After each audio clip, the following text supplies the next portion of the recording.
Hey guys, so today's video is going to be about nutrition, both training nutrition and also racing nutrition, the importance of it and how it helps you perform at your best level.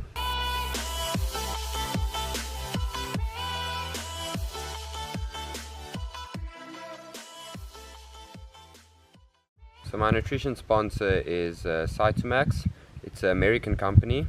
I've been with them for about a year and a half now. I'm very happy with them. I really do think the brand offers a lot of value to both my training and my recovery, which ultimately makes you a better athlete. So CytoMax offers quite a big range and variety. There's a lot of pre-made shakes, bars you can use in training, and then also 5 different supplements which I currently use, and we'll run through them one by one. Cool, so the first one I use is the CytoMax hydration mix. This is the more general one I'll use in everyday training. I don't think there's any specific like caffeine or anything that makes it great. It's just a good hydration mix, adds a bit of sugar, and I use it in my daily workouts, normal runs, normal rides, even in the swimming pool as well. So this one I'd use for rides, even runs. Actually runs not, mostly just the rides. I think you should be careful. It does have a lot of sugar in, so you can't take it on your everyday workout, but if it's a longer workout, a 3 to 4 hour workout, you need that extra sugar. It's got some glucose, fructose and sucrose in. You'll mix 2 scoops into a bottle of 750 milliliters, and then shake it well, make sure it dissolves well, and you're good to go. So the next one is the fast twitch. This is a really good one, definitely not for everyday use, but for instance I'll use it for my track sessions, the really hard sessions. So per serving it's got about 200 milligrams of caffeine, which is quite a lot. That's even more than a normal cup of coffee, actually 2 cups of coffee. And it's very good for a hard workout, so I'd say like your 2 track sessions a week, maybe for 1 swim as well. And it definitely helps recover quick. It helps you to recover quicker. I'd say start using it like 20 minutes before your workout. It's not something you want to start drinking only in the workout, and then you can have the loss of it throughout the workout. So the aminos is also quite a go-to for me. Once again, I'd say this is mostly after hard workouts. As a triathlete you don't gym that much, but if you do, maybe do a lot of weights on the day, might be a good go-to. Or sessions that's really hard on your body, so a very long run, or even like a really hard session on the track with a lot of speed, maybe recruiting a bit more calf or hamstring muscles than the usual. So it's got 5 grams BCAAs in per serving, which basically just helps, like I said, after a really hard workout, helps the muscle recover quicker, and just increases your training capability for the next day. So this is the muscle milk. You can either buy it in a big tub like this one, or then there's also the pre-made shakes, which either comes in carton boxes or little plastic cans. It's definitely one of my favorites, and it comes in really good flavors. So like this one is the cookies and cream, then you've got the flavored fudge, there's a chocolate flavor, banana, strawberry, quite a big variety, and I've tried all of them. They're all really good. So this one you'd want to use ideally in that 20-minute period directly after an exercise to have the optimal nutrition value from it. If you use 2 scoops, 400 milliliters of milk, you could mix it a bit with water as well. That's about equivalent to 4 jumbo eggs, which is quite a lot of protein. I'd say as a triathlete, be careful. It does aid in lean muscle development, but at the same time, like I myself struggle with weight as well, so you don't want to use too much protein. Definitely not on an everyday basis, because it will, yes, you will become stronger, but you'll become heavy as well. And ultimately, especially on the run and the bike, it's all about power to weight ratio, so you don't want to become too heavy as well. So this is definitely the best one for loss. It's called the Sleeping Giant. Quite a new one, especially in South Africa. It might have been available on the American market for a while. My absolute favorite product of the whole range at the moment. Definitely aids in better sleep at night. Take it about, I'd say, 30 minutes prior to bedtime. Have a bit of a read, and within 45 minutes you're going to be knocked out. Also, once again, great flavors, caramel, and then the chocolate is very good as well. So it's got some melatonin in, which obviously aids in better sleep and recovery. Casein powder, which you don't get in the other protein one. And then also some magnesium. So I think it all just aids in better sleep and better recovery throughout the night. I've been using it for about 2 months now myself, and I must say it helps you with a good sleep, a deep sleep, and you wake up the next morning really feeling recouped and recovered. So personally for me, I know there's a big topic around carbo loading. Does it work? Does it not work? Personally, I don't think it works. I think it's a very outdated formula. I'm not saying it doesn't work for everyone. It might work for some people. I've tested it myself. I don't think it adds any value to me. So in my case, I'd say the week leading into the race, I'm actually much more flexible with my diet, not that strict at all. Eat a bit more, like, I wouldn't say junk food, but definitely eat whatever you want to. And then at the same time, in moderation, you don't want to pick up any weight before the race. And also, yeah, definitely not too much vegetables or anything. I just think that's another risk for having a stomach bug, which I promise you is the worst thing that you would want the week prior to the race. So race day nutrition, especially on the bike, I think is very important because it sets you up for a good run as well. So it's important to consider all variables. I mean, firstly, what is the weather like? How sunny is it? How hot and humid is it?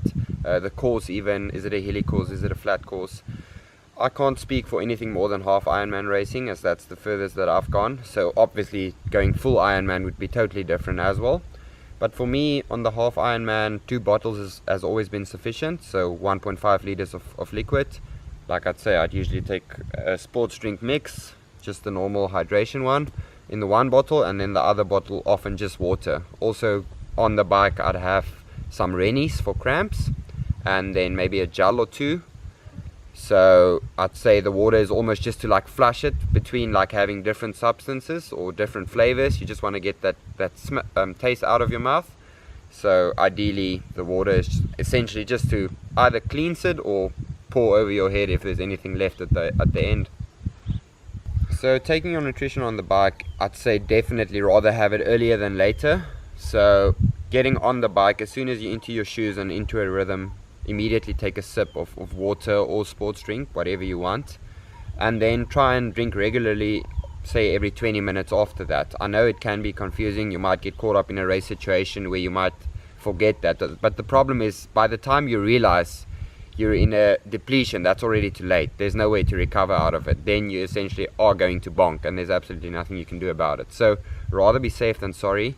Plan in advance, and rather have too much, especially early on the bike, because there's still a long way to go and it won't affect your stomach too much. I'd say especially the last 20 k's of the bike on a half Ironman, you'd have to be very careful on what you take in, because that might set your stomach up for not so great run, and you don't want to be running to the loo on the first 5k of the run. So on the run, definitely I'd say in my case, like, don't take too much on the first 5k of the run. Obviously all these sports drinks, caffeine, gels, bars, whatever you take, it does have an effect on your stomach, and your stomach can only handle that much. So if you do have a stomach problem, rather have it later on in the run than early on. I'd always have like an extra gel on the bike, which I often don't use, and I'll just rip it off my racing belt and put it in the top of my zipper on the tri-suit. Have it sometime during the run. Sometimes you even forget about it. You get to halfway through the run, you're like, oh flip, I've still got this gel left. So that's the one thing. The other thing is, I think, plan your running nutrition and what you want to be running with. Practice that in training. You don't want to get on that course and take a gel for the first time on the run, because if there's one discipline where your stomach can be a problem with too much caffeine or whatever, it would be on the run. And yeah, I think essentially just want to plan well in advance. Also, worst case scenario, keep your body core temperature down. So use the sponges they give you at the aid station. Throw it over your head, back of your neck. You don't want to get it in front of your face, because that might lead to very teary eyes or burning eyes. But don't use too much. Like, I wouldn't drink the water from the aid stations. There's too big of a chance that it might affect your stomach, and I've heard of people actually having problems from taking too much stuff from the aid station. Coke is always a safe bet. Like, we've got a saying in Afrikaans, hy vat jou huis toe, which basically means it takes you home. And honestly, for me, if I do something at the aid stations, it would be I'd take a Coke. And there's also, like, there's no risk in a Coke. A Coke is not going to have any negative effect on your stomach, or at least in my case, it has never had one. So I think it's very important as well to realize to train for your nutrition on the run. I think a lot of athletes make that mistake. You put all these hours into the bike getting your race nutrition dialed, but you don't spend any effort in getting it right on the run. And it might be often, whether you're an age grouper going for a specific time or elite triathlete trying to win a race, the run is a vital part of your triathlon. It's the discipline you finish with, and it might be the most important one. So I think there's a lot of value in actually practicing your racing nutrition on the run, and essentially you want to do that on a session where you would be going close to race pace or faster. So I'd say whatever you're planning on taking in the race on the run, take that to your Tuesday or your Wednesday or your Thursday, whatever track session you've got. Use it in that session and see how it affects your running and your stomach, because I think that's the big factor. How does your stomach react with your running whilst using your nutrition? So I think that's the catch-22, and if you can get that dialed, then there's absolutely no reason you should stress come your nutrition on race day.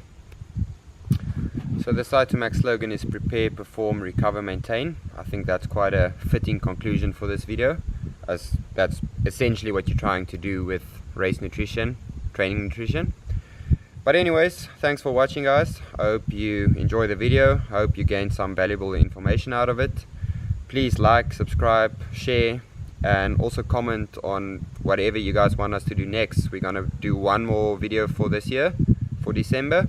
So all ears, give us some good ideas and we will try and make it happen.